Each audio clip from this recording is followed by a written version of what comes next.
राजा बहुव्रहन युद्ध स्थल में बड़ा परिश्रम करके लड़ा था। वह भी अर्जुन के बाण समूहों द्वारा पहले बहुत घायल हो चुका था, अतः उसने भी अंधाधुंध बाणों का प्रहार आरंभ किया। कौरव धुरंधर वीर अर्जुन वहीं धाराशायी हो गए। उनके धाराशायी होने पर चित्रांगदा कुमार बहुवाहन भी मूर्छित हो गया। पति देव को मारे गया। राजा बुद्ध युद्ध में जिस परिश्रम से लड़ा था, अर्जुन के बाण समूहों से वह पहले ही बहुत घायल हो चुका था। अतः पिता को मारा गया देखकर वह भी युद्ध के मुहाने पर अचेत होकर गिर पड़ा और पृथ्वी का आलिंगन करने लगा। पतिदेव मारे गए हैं और पुत्र भी संज्ञा शून्य होकर पृथ्वी पर पड़ा है, ये देखकर चित्रांगदा उलूकी ने संतप्त हृदय से सम्रांगण में प्रवेश किया। मणिपुर नरेश की माता का हृदय शोक से संतप्त हो उठा। रोती और कांपती हुई चित्रांगदा ने देखा कि पतिदेव मारे गए। इस प्रकार अनुगीता पर्व में अर्जुन और ब्रहुवाहन का युद्ध विषयक 19वां अध्याय पूर्ण हुआ। वैशंपायन जी कहते हैं, जन्मेजय तदंतर भीरु स्वभाव वाली कमल नयनी चित्रांगदा पति वियोग दुख से संतप्त होकर बहुत विलाप करती हुई मूर्छित हो गई और पृथ्वी पर गिर पड़ी। कुछ देर बाद होश में आने पर दिव्य रूपिणी देवी चित्रांगदा ने नाग कन्या उलूपी के सामने खड़ी देखकर इस प्रकार कहा, उलूपी देखो, हम दोनों के स्वामी मारे जाकर रणभूमि में सो रहे हैं। तुम्हारी प्रेरणा से मेरे बेटे समर विजयी अर्जुन का वध हुआ है। बहन, तुम तो आर्य धर्म को जानने वाली और प्रतिव्रता हो। तुम्हारी ही करतूत से ये तुम्हारे पति इस समय रणभूमि में पड़े हैं। किंतु यदि ये अर्जुन सर्वथा तुम्हारे अपराधी हो तो आज क्षमा कर दो। मैं तुमसे इनके प्राणों की भीख मांगती हूँ। तुम धनंजय को जीवित कर दो। आर्य शुभे, तुम धर्म को जानने वाली और तीनों लोकों में विख्यात हो, तो भी आज पुत्र से पति की हत्या कराकर तुम्हें शोक और पश्चाताप नहीं हो रहा है, इसका क्या कारण है? नागकुमारी, मेरा पुत्र भी मरा पड़ा है, तो भी मैं उसके लिए शोक नहीं करती। मुझे केवल पति के लिए शोक हो रहा है। नागकन्या उलूपी देवी से ऐसा कहकर यशस्विनी चित्रांगदा उस समय पति के निकट गई और संबोधित करके विलाप करने लगी, उठो महाबाहो, मैंने तुम्हारा यह घोड़ा छुड़वा दिया। कुरुनंदन, मेरे और कौरवों के प्राण तुम्हारे अधीन हैं। तुम तो दूसरों के प्राण दाता हो, तुम कैसे प्राण त्याग सकते हो? मृत्यु के वश में पड़ा हुआ मेरा ये बालक चाहे सदा के लिए भूमि पर सोता रहे, किंतु निद्रा के स्वामी विजय पाने वाले अर्जुन अवश्य जीवित हों, यही उत्तम है। विधाता ने पति और पत्नी की मित्रता सदा रहने वाली और अटूट बनाई है। तुम्हारा भी इनके साथ वही संबंध है। इस स्वभाव के महत्व को समझो और ऐसा करो जिससे तुम्हारी इनके साथ मैत्री सत्य और सार्थक हो। नरेश्वर, नागकन्या के ऐसा कहकर उसकी कहने पर उसकी सौत चित्रवाहन कुमारी चित्रांगदा आमरण उपवास का संकल्प करके चुपचाप बैठ गई। वैशंपायन जी कहते हैं, जन्मेजय तदंतर विलाप करके उससे विरत हो चित्रांगदा अपने पति के चरणों में पड़कर दीन भाव से बैठ गई। थोड़ी ही देर में राजा बहुवाहन को पुनः चेत हुआ। वह अपनी माता को रणभूमि में बैठी देखकर इस प्रकार विलाप करने लगा, अब तक सुख में पली थी वही मेरी माता चित्रांगदा आज मृत्यु के अधीन होकर पृथ्वी पर पड़े हुए अपने वीर पति के साथ मरने का निश्चय करके बैठी है।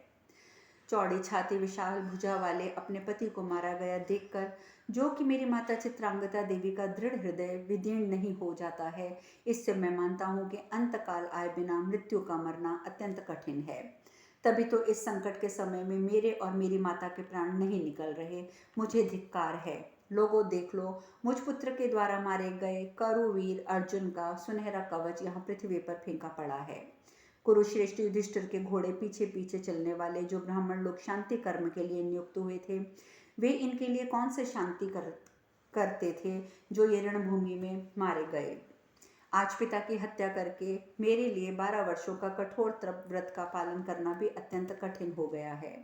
नाग राजकुमारी, देखो, युद्ध में मैंने तुम्हारे स्वामी का वध किया है। संभव है आज सम्रांगण में इस तरह अर्जुन की हत्या करके मैंने तुम्हारा तो प्रिय कार्य किया है, परंतु शुभे, अब मैं इस शरीर को धारण नहीं कर सकता। मैं भी उसी मार्ग पर जाऊंगा जहाँ पिताजी गए हैं।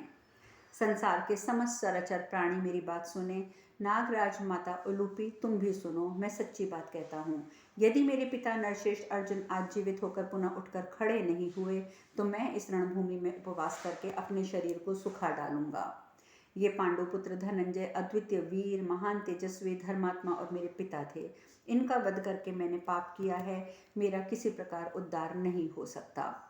वैशंपायन जी कहते हैं कि शत्रुओं को संताप देने वाले जन्मेजय पिता के शोक में संतप्त हुए मणिपुर नरेश प्रभु वाहन जब माता के साथ आमरण उपवास का व्रत लेकर बैठ गए, तब उलूपी उन्होंने संजीवनी मणि का स्मरण किया। नागों के जीवन की आधारभूत वह मणि उनके स्मरण करते ही वहां आ पहुंची। कुरुनंदन उस मणि को लेकर नाग राजकुमारी उलूपी सैनिकों के मन को आवाहन प्रदान करने वाली बातें बोली। वह बोली, बेटा ब्रभुवाहन, उठो, शोक ना करो। ये अर्जुन तुम्हारे परास्त नहीं हुए हैं। ये भी सभी मनुष्यों और इंद्र सहित संपूर्ण देवताओं के लिए अजय हैं। ये तो मैंने आज तुम्हारे यशस्वी पिता पुरुष प्रवर धनंजय का प्रिय करने के लिए इन्हें मोहिनी माया दिखलाई है। राजन, तुम इनके पुत्र हो। ये शूरवीरों का संहार करने वाले कुरुकुल तिलक अर्जुन संग्राम में जूझते हुए तुम जैसे बेटे का बल पराक्रम जानना चाहते थे। वत्स, इसीलिए मैंने तुम्हें युद्ध के लिए प्रेरित किया था। तुम अपने अणुमात्र पाप की भी आशंका ना करो। ये महात्मा नर पुरातन ऋषि सनातन और अविनाशी हैं। बेटा, युद्ध में इन्हें इंद्र भी नहीं जीत सकते। प्रजानाथ, मैं ये दिव्य मणि लाई हूँ। ये सदा युद्ध में मरे हुए नागराजों को जीवित करने के लिए होती है। तुम इसे लेकर अपने पिता की छाती पर रख दो। उनकी मेरी ये मोहिनी क्रिया समाप्त हो जाएगी और पांडुपुत्र कुंती कुमार अर्जुन को तुम पुनः जीवित देख सकोगे। उलूपी के ऐसा कहने पर अमित तेजस्वी ब्रह्मवाहन ने अपने पिता पार्थ की छाती पर स्नेहपूर्वक वह मणि रख दी।